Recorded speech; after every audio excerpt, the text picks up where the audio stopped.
La première des choses à faire, c'est de représenter le profil topographique. Ok? Une fois que vous avez représenté le profil topographique, il va de 150 jusqu'à 600 mètres d'altitude. Donc le profil, il va être comme ça. Bon, ici, l'échelle qu'elle a utilisée, votre collègue, elle est fausse. Elle a trop exagéré l'échelle. Voilà. Je vais prendre de préférence celui-là. Tiens. Celui-là, il est juste. Parce qu'elle a respecté l'échelle graphique. C'est-à-dire 1 cm, il correspond à combien? Elle a utilisé l'échelle des longueurs et l'échelle des longueurs et l'échelle des largeurs. Ok? Donc, qu'est-ce qu'on fait? On va remarquer les courbes de niveau. Elles sont espacées. Donc, l'écartement est grand. Donc, je suis pratiquement dans une vallée. Regardez, j'ai un oued, ok, qui traverse la vallée.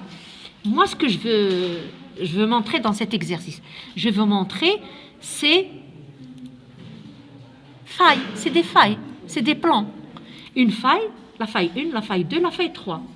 Or, la faille, c'est comme si je suis en train de travailler sur une couche. Cette couche-là qui a un toit et qui a un mur, moi, j'ai besoin de représenter juste le toit.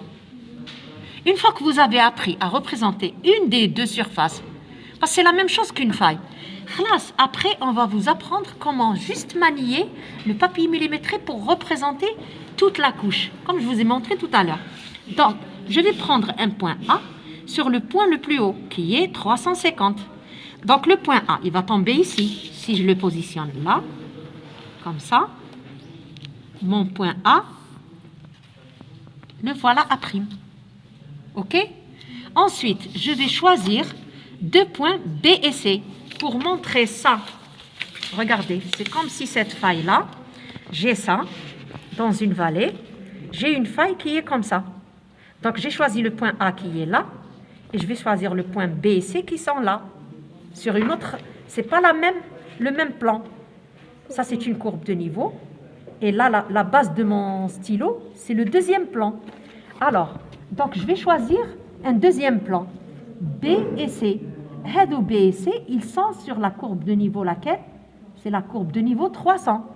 D'accord? Donc, je vais avoir A sur 350 et B et C, ces deux points, ils vont être sur 300. Mais je vais les projeter sur mon trait de coupe. Et c'est ce point-là que je vais projeter à 300. Donc, je viens ici. Donnez-moi un crayon.